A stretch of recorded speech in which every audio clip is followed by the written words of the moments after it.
Hi, my name is Harrison Cole. I am a PhD student at Penn State University, and I'm going to be talking about my dissertation research today. I gave a talk last year about the initial steps that I was taking with this research. So this is sort of a part two. I have the lecture slides on my website if you want to take a look at them, but for people who didn't see it or need a reminder, this is research on creating tactile maps for blind people to use in planning for flood mitigation or natural disaster mitigation. So this has to do with the very exciting world of flood insurance rate maps, which is actually a bit more interesting than you might expect if you're not familiar with them. So these are maps that are they represent very, very complex, detailed data sets about potential flood zones in the US. If you own a piece of property, you have to consult these maps, or somebody has to consult these maps in order to determine whether or not you need to buy flood insurance and how much flood insurance you need to get. So they can be very influential, even to the degree of changing how cities are built and how they're shaped.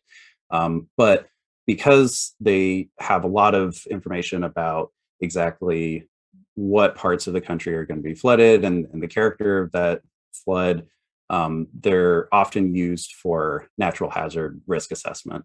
So if a community wants to come together and create a plan to try and assess their vulnerability to flooding and mitigate any damage that might occur, then they will often use flood insurance rate maps. The problem with this is that there isn't an alternative for people who are blind. This is true of most maps. They're very visually dense, complex documents, and it's very hard to translate that into a format that is accessible by somebody who doesn't use light to read their maps. As a result, it's much more difficult to engage in the community planning process if you are blind. So there are tactile maps out there. What I wanted to do with this research is see if there were existing resources that could be applied to this issue and see how well it works, and then take things from there. So to give you some more context, so this is a firm, in case you haven't seen one. They're pretty big maps. They're 2 feet by 3 feet, I believe, when they're printed out full size. And you can see there's a lot going on. There's a couple of dozen different symbols and categories of data. And it's very detailed. You have ortho imagery. There's a whole lot going on. A lot of like instructions and disclaimers and stuff on the side. If you are using this for rapid dissemination of information, it's going to be kind of inefficient. So an alternative that you have are what are called firmettes, and these show the same information as full-size firms, but they're made to be printed out on 8.5 by 11, just like regular printer paper. So we have a firmet here that shows a fraction of the same area. Again, it's still a very visually dense document. Even if you weren't fully blind, if you had low vision, for instance, and could read and distinguish images to a certain degree, this would be basically impossible to use. It's hard to use for people who are fully sighted. They're very, very complex maps, I think is the generous term for it. But they're also automatically generated, so that's a contributing factor. So as I said earlier, there are conventions and there are technologies and standards for creating tactile graphics. Not a ton, and it kind of depends on the situation that you're working in. It's not like they're really hard and fast rules. It's very similar to conventional visual cartography, but they do exist. So what I wanted to do was apply those to the firms, see what happens. This is basically what it looks like. So this would be a single set of maps that a person would use and have used in my research. we have on the left a reference map that shows buildings, roads, and the coastline. In the middle, we have a map that shows buildings, roads, coastline, and two different flood zones. We have high and low probability of floods. And then on the right, we have the key or the legend. And the text at the bottom explains the various abbreviations for roads, because the full text of a road name would be too complicated, or it would take up too much space on the page. So we just have abbreviations for those. So this is what I came up with. This is printed on what is called microcapsule paper. This is a special type of paper that has chemicals inside. And what you do is you print an image, and in this case, these is just a normal PDF. You print it using a typical home office inkjet printer on this microcapsule paper. And what happens is that if you use an inkjet printer, the places where the ink is present on the paper is going to have increased amounts of carbon. And when they're exposed to heat, they're going to get hotter faster. What that means is that the chemicals in the paper expand wherever they're exposed to this ink, and you get this textured surface on the paper. And it's pretty sharp. This works really well. It's sharp enough to be able to print braille and have it be legible. But it does require just like an inkjet printer, and then this sort of toaster oven type device that you run it through. That is inordinately expensive. It's about $1,500, but it has this UV heat lamp, and it heats up the paper, and then you get this textured surface. So it works pretty well. So this is what I was testing in my research. I had three goals with the study. First of them, the first one was to evaluate existing methods and technologies. The second one was to assess user confidence. There's a lot of research on legibility with tactile maps, or like whether or not people are able to solve various spatial problems, wayfinding issues, things like that with tactile maps. I wanted to move away from that and focus more on how the maps are actually being used and how people like using them, because they might be correct every single time with a map, but if they don't enjoy using it, then they're probably not likely to pick it up in the wild, so to speak. So I wanted to make sure that this was something that was enjoyable for people to use first and foremost. And then the last point is to maintain a high level of accessibility. I'll talk more about that later. So what happened was I printed out a whole bunch of maps. I mailed them to people. I had two sets of maps. One of them was based on Quincy, Massachusetts, which is what you saw earlier. The other one was based on a portion of Houston. I also emailed them a survey link along with the actual maps. And what they did was they took the survey. The survey asked them a bunch of questions. These were drawn in part from the FEMA Natural Hazard Mitigation Planning Handbook. So these are the type of tasks that somebody would do more or less in a community natural hazard mitigation planning scenario. If they wanted to come to a meeting, they would do stuff like this, more or less. So the people performed the tasks, they rated the quality of the maps, and then they told me what it was like to use the maps. And so that's what I'm looking at. The results are still coming in as we speak, actually, but way more than half of the participants have finished already. So I wanted to share with you some initial results. Probably the most important question in the survey was, how confident did you feel while using the maps to analyze flood risk? And there's a pretty wide distribution. People weren't extremely confident. They weren't not confident at all. They were mostly somewhere in the middle, kind of tending towards the positive end of the spectrum. But even so, this makes sense. It's a highly abstracted map. and the tasks that they're doing are kind of abstract, high order tasks that I think would be difficult to perform in any sort of context with any sort of map. Assessing risk of a community based on a limited amount of information, it's always going to be hard. So this is not terribly surprising, but it's still nice to have it confirmed. How confident did you feel while learning the meanings of symbols on the maps?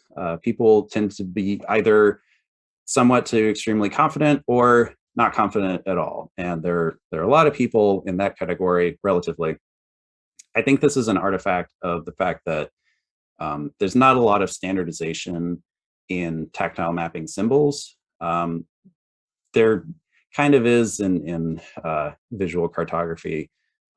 We at least were able to use symbols that kind of reference others with maybe certain like changes or flourishes or whatever, but you need really clear, distinct, regular symbology in tactile graphics, and that just doesn't exist for maps. So basically every time you encounter a new document, you're relearning a set of symbols, and so it's a difficult task. How confident would you be in using similar maps to analyze flood risk in your own community? Most people were somewhat confident, but again, there were definitely the majority was on the positive end of the spectrum. One of the shortcomings of this study was the fact that I wasn't able to create maps for people's own communities. And of course, that would be the case if they were using this in real life, they would be using a map of an area that they were familiar with, that they had knowledge about, and they could bring that to bear on their answers. I wanted to examine the maps themselves, and so I purposefully didn't do that, but it meant that people's confidence was affected as a result. So that's something to keep in mind. There were also certain things that I think influenced these results. One of them was the level of education of the participants. Overwhelmingly college educated or had advanced degrees of some kind. There's a much higher chance that they have been exposed to tactile graphics or tactile maps as a result of this, having just better access to resources and people and time, and that'll be able to, like visual maps, that'll be able to increase your level of literacy. How confident do you feel while using tactile maps? This was, again, pretty across the board. Even though a lot of people said that that they were college educated, and I think that contributes to a relatively high level of confidence. There's not a lot of deep integration of tactile maps into educational curricula. It's usually something that people are, if you're blind at a young age, you're exposed to as a child, and then you never really touch it again. The maps that you might see are for things like the outlines of countries, or like the arrangements of countries relative to others. But there isn't really a substantive, extensive library of maps that blind people can use. And so I think that was a contributing factor. This is a really important one. I asked, how comfortable are you with reading Braille? Overwhelmingly, most people said that they were extremely comfortable. This is actually really unusual. This is not representative of the blind and low vision population in the US. At this point, most people do not know Braille who are blind. There was a period of time where the percentage was higher, but nowadays there are two major factors that are contributing to this. One of which is that a lot of people who are blind are older, and so they develop blindness later in life and then didn't have a chance to learn Braille early on. And they might have low sensitivity in their fingers, and so it wouldn't really work anyway. The other issue is that children are growing up in an environment that they're better supported generally. They either have a person there or they have a piece of technology that can read whatever they're trying to read without braille, and so they don't really need to learn it. It's a lot easier to have an iPhone and just use the camera on that. So so this was a major outlier, and if you recall, a lot of the maps that I use in this study required braille. And I tried to design them in such a way that you could kind of figure out what was going on without being able to read braille. But even so, it's especially things like street names, you're going to be at a loss if you don't know it. So that's a really major shortcoming of this, and something that I don't think there's a good answer or response to. Another major shortcoming that a lot of participants brought up was the fact that the maps are so small. So this, going back, is a full-sized flood insurance rate map. The red square at the bottom center of the screen is the area that the tactile map covers. So for each set of these tactile maps, you have 3 sheets of paper. I don't know how many squares you would need to cover this entire area. I mean, most of this is ocean, but let's say that there is more city where the ocean is. You would need several dozen more maps, and that would have to be multiplied by 3. It gets very unwieldy at a certain point. Again, I don't know if there's a really good answer to this. It might be to go in the other direction. Instead of trying to map citywide phenomena and data, instead you focus on very small areas and the things that might be relevant spatially there. That's a thought. This is something for future research. Oh yeah, so this just the map that I use, or the participants use, compared to this. Okay, some soft findings, as I'm calling them. These are just sort of experiences I had during research that I think are really important. I've kind of talked around this, but there's very little bureaucratic infrastructure and technological infrastructure that you can take advantage of if you want to create tactile graphics. I won't go into it because it's a very long story, but there were months and months of deadlines trying to get the maps printed, months and months of delays trying to get these maps printed for this research. Once I was able to completely control the process, the design, the printing, the mailing, everything, if that was under my control, then it was fine. But if it involved other people to any degree, there were just roadblock after roadblock. And I think it's a result of just the lack of fallbacks and safety nets and alternatives that you might have if you were trying to create a visual map. So that's an issue. Again, that's more of a systemic thing. It has to do with funding and what people prioritize. But if you wanted to go into this sort of work, that's something to keep in mind.